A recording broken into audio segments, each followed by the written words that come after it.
travelled 1,400 kilometers to reach Lucknow, the heart of Uttar Pradesh. There's one line that most political parties, leaders are mentioning in their rallies and all the speeches that you're seeing on television. They say what happens here in Lucknow will decide the future of India. It's 8 degrees now and it's going up to a maximum of 15 to 20. It's a Friday and we are going to track Asaduddin Owaisi, who's travelled, by the way, all the way from Hyderabad to Lucknow to campaign for the AIMIM in what is going to be a very, very interesting election.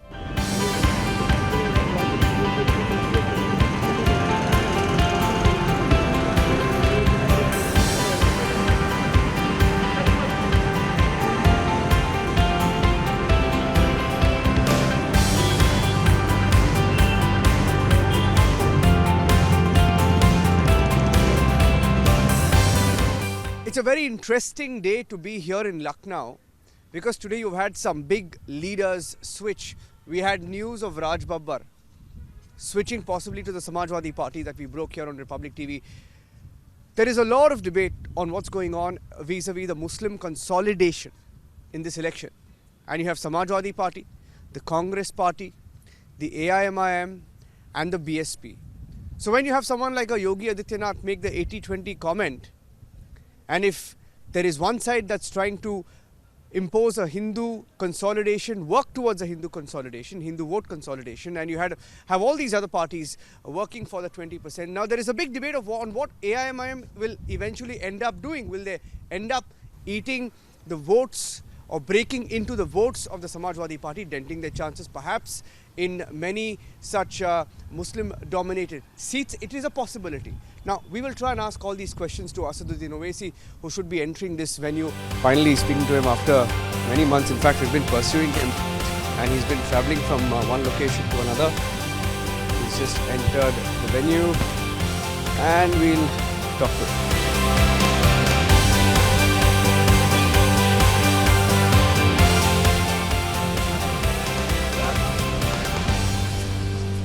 The moment we landed, Mr. Owaisi, we've been getting back-to-back breaking news. This entire week has been sort of disastrous for parties like the Congress. So I'll ask you my first question is UP mein Kaaba. You've been here for a few days now. Well, you see, these are election times and normally leaders leave their respective political parties for greener pastures, and so it happens every election. You'll see people moving around, jumping around, turncoats, whatever you call them.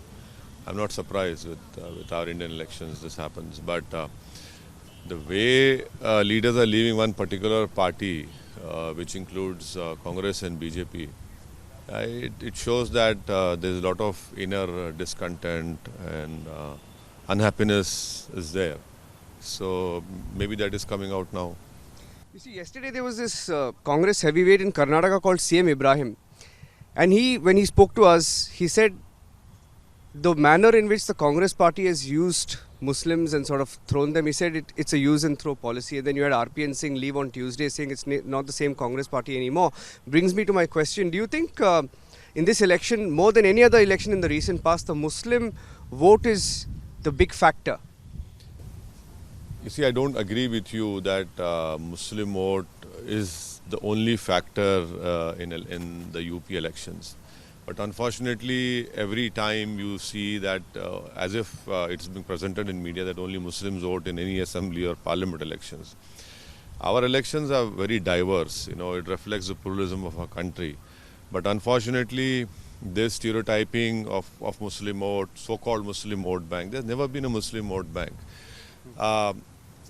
Other communities also vote for different respective parties. So to target only Muslims and then to create a counter consolidation on the other side is wrong. But coming back to what CM Ibrahim Sahab had said, I don't want to comment on his inner party affairs, but the fact is that Congress had an alliance with Badruddin Ajmer in Assam. Yeah.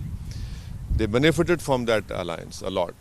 And then after elections, when they couldn't get the power, they blamed Ajmal Sahab in his party that because you had an alliance with him. But had you not had alliance with him, you would have been wiped out in lower Assam and in some parts of upper Assam. But to blame Ajmal Sahab for that, they lost. It clearly shows that Congress believes in use and throw, because if If they win, then they blame it, they give credit to the family. If they lose, blame it on the Muslims that they didn't help us or a Muslim party. In Bengal, it happened. They tried it with Siddiqui. Abbas Siddiqui didn't work.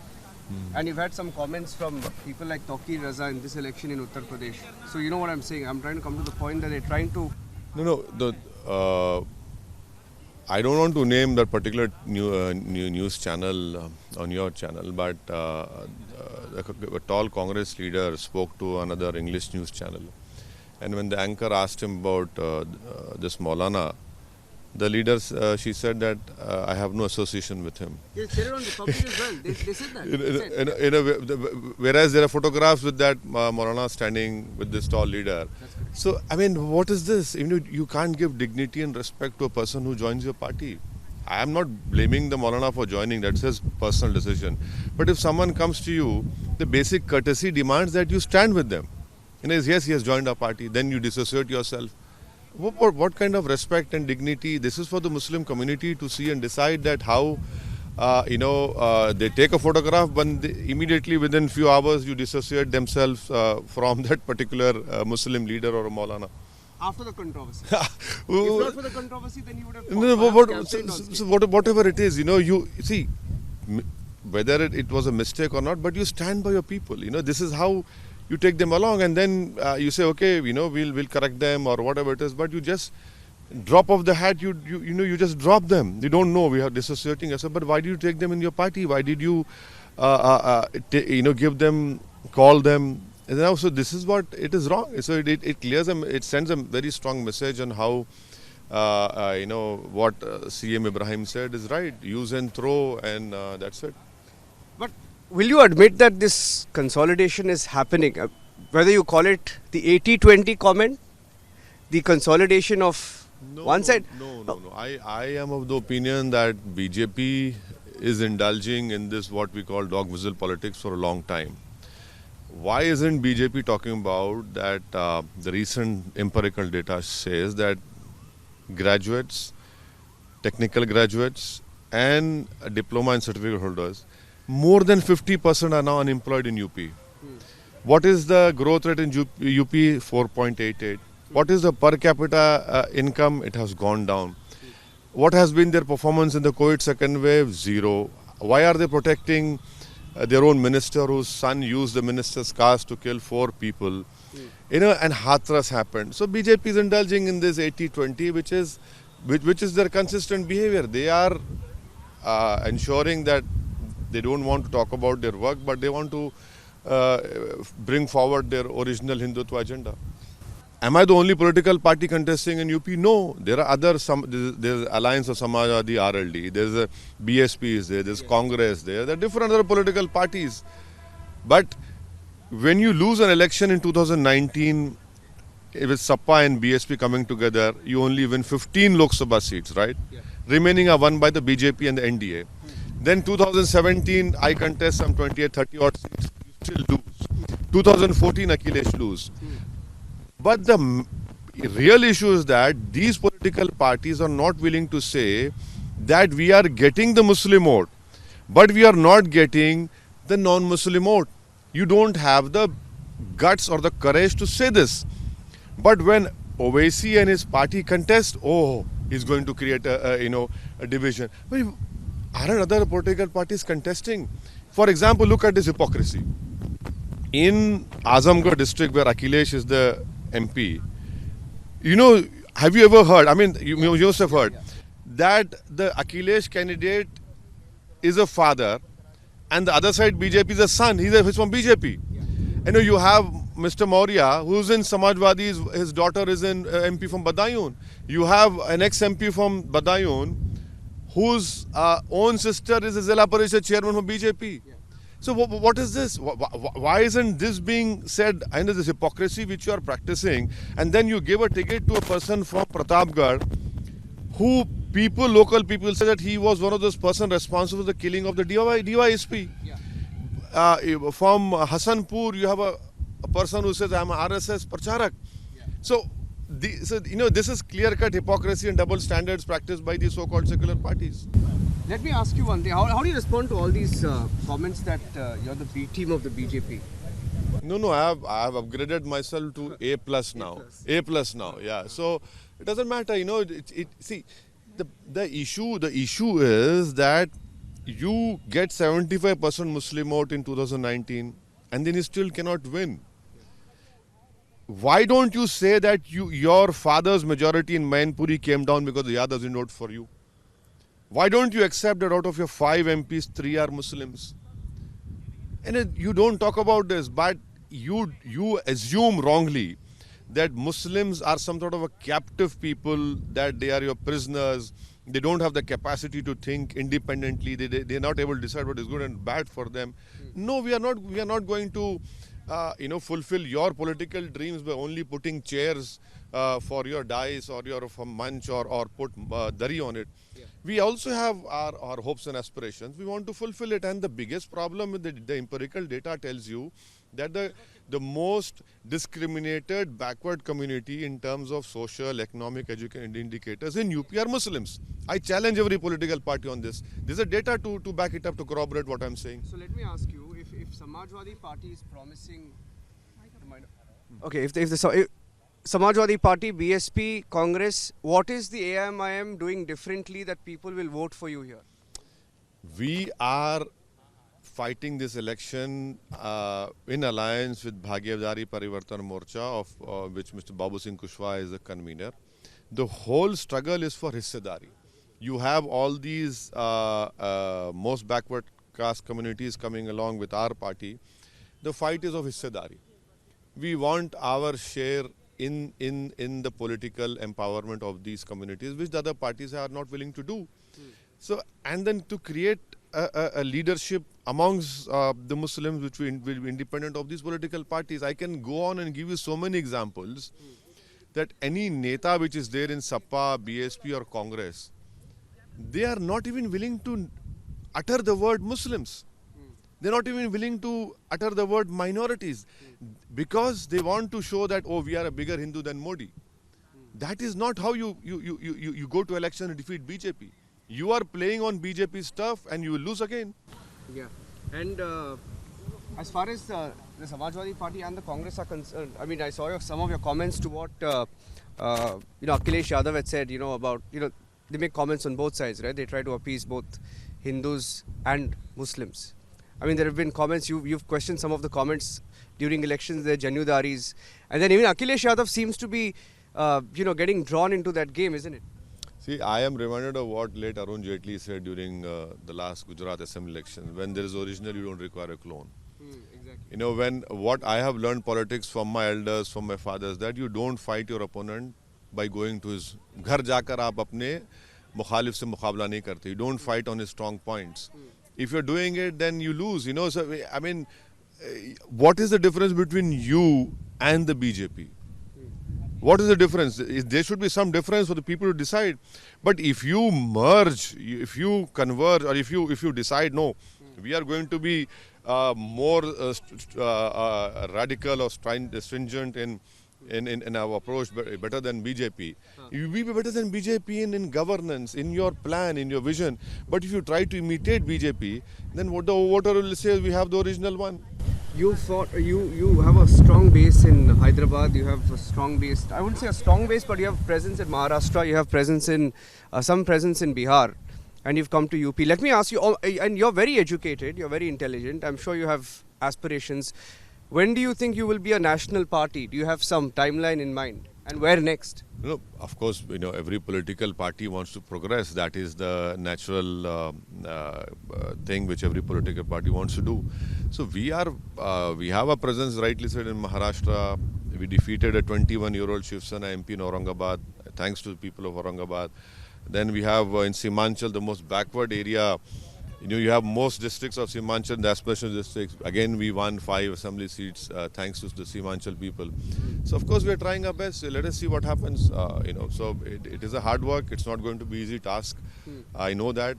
But then again, life is tough. So you will have to work hard, and we'll have to convince people, win their hearts and minds by whatever possible ways and means which are there.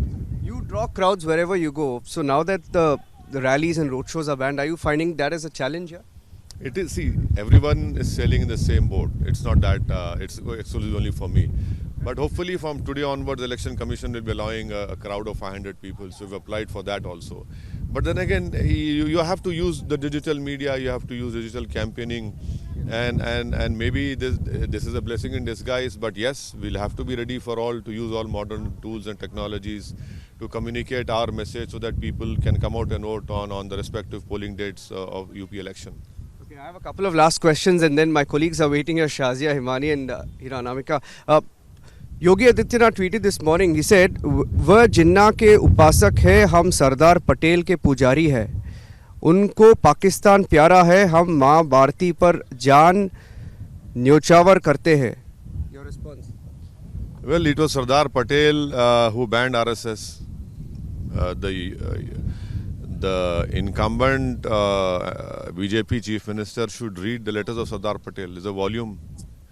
If he cannot read, he should tell someone and see what his views are, where on RSS, Sardar Patel views on RSS, what he said about minorities during the drafting of the constitution, especially when it came to Article 30, what Sardar Patel said. Okay. You've also positioned yourself as a secular party, and the reason I'm saying that now is I see that you're giving tickets to a few Hindu candidates. Position myself. No. Wait, what's wrong with that? Okay. Okay, let me say that you've given tickets to Hindu candidates, which is very good. And are you also trying to, as you move to other states, also trying to sort of build on your image on just being a pro-Muslim party? No. See, if you register yourself as a political party in Election Commission of India, you have to accept the Indian Constitution. That's the foremost condition for any political party. And yes, we have many non-Muslim corporators in Maharashtra, in Karnataka, in Bihar as well, and in UP also in the last Zilla Parishad election. So it's not that it's going to be something new. In Hyderabad also we have, in Telangana we have.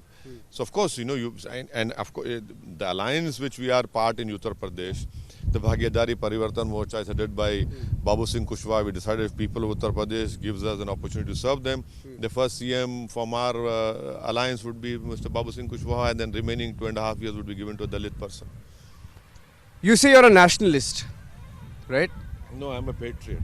Okay, you're a patriot. I'm a patriot, yeah. What is the difference between your patriotism and their nationalism? See, their nationalism is that, as Modi said to a news agency, that he's a Hindu nationalist. I am a patriot, and a patriot is one who is willing to stand against any wrongs, any unconstitutional steps which are taken by the government power. But this blind Hindu nationalism which Modi talks about, and his believers or supporters, they have closed their eyes, they have stopped thinking. For example, isn't China sitting in Depsang, Demchak and Hot Springs? Why don't they talk about that? Government says there's nothing of that sort. No, it is there. Government says nothing of that. There are many satellite images, photos and experts. Many security experts are saying the same thing. The Prime Minister does not speak a single word about it. Why? If you are a patriot, if you are a nationalist, so let us talk about it. Why isn't this Prime Minister talking about how China can sit? Why is China stopping us from patrolling, from all those patrolling PPs? Why? You don't want to talk about it. I'm going to let you go now. You will be live on Republic Bharat with the promise that I'm going to have coffee with you or tea, chai, whatever it is after this interview is done. Okay. Handing you over to the team Republic Bharat.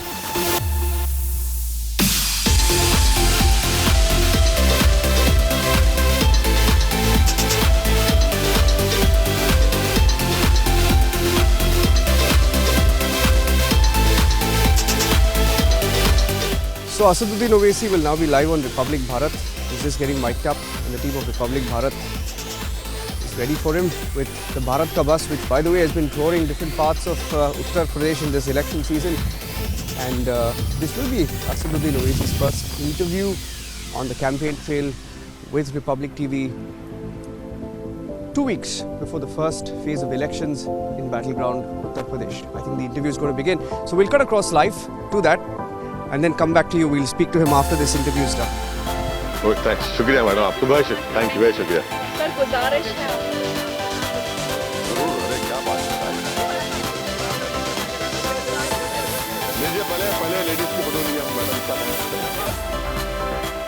यहाँ बैठा था तो मुझे England में पढ़ता था, Saturday Sunday हम लोग क्रिकेट मैच खेलते थे, ऐसे ही खुला हरा मैदान में हवा चलती थी। और नहीं, हमने भैया से बोला है कि जब भी आप आए लखनऊ में Owaisi is a crowd puller, drawing large crowds wherever he goes, in every state where he's been campaigning.